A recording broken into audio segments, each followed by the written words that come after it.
এখন আপনারা এই জায়গায় কি জন্য আসছেন? এটা মূলত এই যে পানির মধ্যে এই যে নৌকা ভাসাইয়া এই মাছের কাছে যে আসলেন, এই যে তিমি মাছের কাছে, কিন্তু এটা কি জন্য আসলেন?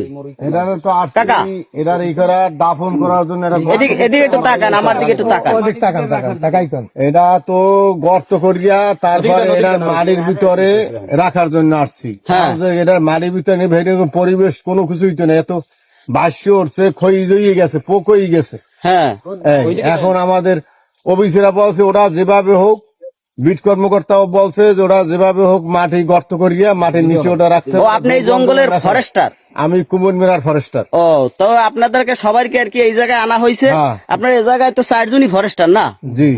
ও, আপনাদেরকে এখানে আনা হয়েছে এটা যেভাবে হোক এটার আর কি মাটির মধ্যে দাফন করার জন্য। মাটির ভিতরে কিন্তু এখন এই যে মাছের যে অবস্থান বা এই যে এটা কিভাবে কি করা যায়, এটা তো আপনার ধরার কোনো কায়দা নাই, কিন্তু কিভাবে কি করবেন? হয়ে গেছে প্লাস পোকা হয়ে গেছে সবই।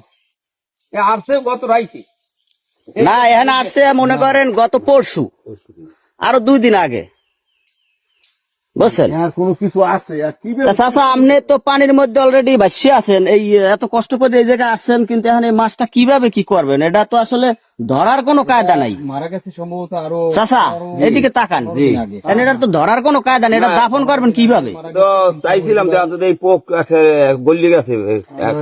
হ্যাঁ, এটা তো গল্লে মনে করেন ছড়াই যাইতেছে, এবং এটা ধরার কোনো কায়দা নাই, এটা কিভাবে কি করবেন আপনারা? কোন সিস্টেম আছে কিছু করার? ও, আপনিও আসছেন এই দাফন করার উদ্দেশ্যে? এখন পানি কমে গেলে এই জায়গায় গর্ত করিয়া এই জায়গায় মাটির নিচে ওটা পুঁততে রাখতে হবে। তবে একটা পথ আছে, আপনারা যদি মনে করেন এখন তো জোয়ারে ভরা, হ্যাঁ, যখন ভাটায় যখন এটা শুকাই যাইবে তখন মনে করেন এইটাই অস্তে এই জায়গায় যে জায়গায় আছে এই জায়গায় মনে করেন দাফন কইরা, মানে মাটি গর্ত কইরা এই জায়গায় দাফন করতে পারবেন, আমার যেটা ধারণা। এছাড়া এটা কোথাও সরানোর কোনো সুযোগ নাই, কোথাও নেওয়ার কোনো সুযোগ নাই, এটা যে আসলে দেখতে আছি আসলে, বুঝছেন? এটা ধরার মতো টানি নেওয়ার মতো কোনো পরিবেশই তো নাই এটা। না, এটা কোনো পরিবেশ নাই। পরিবেশ থাকলে একটা কিনে নিয়ে ই করি তারপর ই করে, এখন তো এই গর্ত করে পুঁততে থাকা লাগবে। হ্যাঁ, পোকার কোনো শেষ নাই, এত পোকা। আর পোকা দেখছেন যে কিভাবে পোকা, বুদায় পোকা। না, এটা তো একদম এখনই তো এই যে খইয়া জইয়া যাইতে আছে, এটা তো মানে একবারে ফুল গলিত হয়ে যায়। এটা তো অনেক মানে সাগরে বসে এটা নষ্ট হয়ে গেছে। হ্যাঁ, এটা তো সাগর থেকে আসলে মূলত ভাসিয়ে আইছে, মরিয়া তারপর ভাসিয়ে ওই জায়গা থেকেই নষ্ট হয়ে আসছে। নষ্ট অবস্থায় এই জায়গায় উঠছে, ফাটা অবস্থায় উঠছে। এখন বাকি যে যতটুকু আছে পোকায় নষ্ট করে। এখন তাহলে আপনারা ওইটাই করেন, যখন মনে করেন ভাটায় শুকাই যাইবে, ঠিক আছে, তখন মনে করেন এই জায়গায় মাটিতে গর্ত কইরা তখন ওই জায়গায় দাফন করে দেন। আসলে ওইটাই চেষ্টা করেন, নাইলে তো মনে করেন এলাকার মানুষ থাকতে পারবে না, দুর্গন্ধ ছড়াই যাবে, মানুষের অসুখ বিসুখ হয়ে যাবে। হ্যাঁ, অসুখ বিসুখ হয়ে যাবে। শুকানোর পরে মাটি এটার উপরে মাটি চাপা দিতে হইবে। হ্যাঁ, এটা করা যাবে, মাটি চাপা দেবে পাশ দিয়ে। হ্যাঁ, এছাড়া কোনো লাইন নেই। আর এটা পোল্ট্রি দিয়ে যে ফালাইবে এরকম কোনো সিস্টেমে নাই। না, পোল্ট্রি দিয়ে ফালানোর কোনো সুযোগ নাই, ওই সুযোগটা কিন্তু আপনাদের আরো একদিন আগে গেছে, কিন্তু এখন আর এই সুযোগটা নাই। গতকালকে তো আমি দেখে গেছি একদম অক্ষত অবস্থায়, কিন্তু আজকে তো এটা কিছুই নাই, একদম ছন্ন বিছন্ন হয়ে গেছে। হ্যাঁ,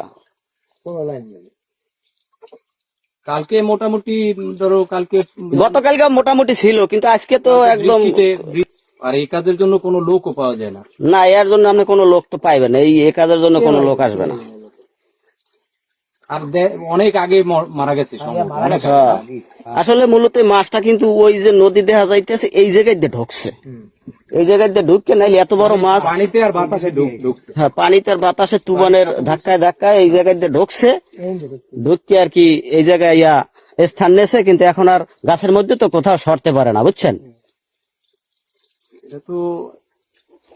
কাকা নৌকা আপনি নিয়ে যান, কুলে নিয়ে যান, এখন এই পানির মধ্যে এখানে গন্ধ শোকলে কোনো কাম হইবে না, ঠিক আছে, বুঝছেন?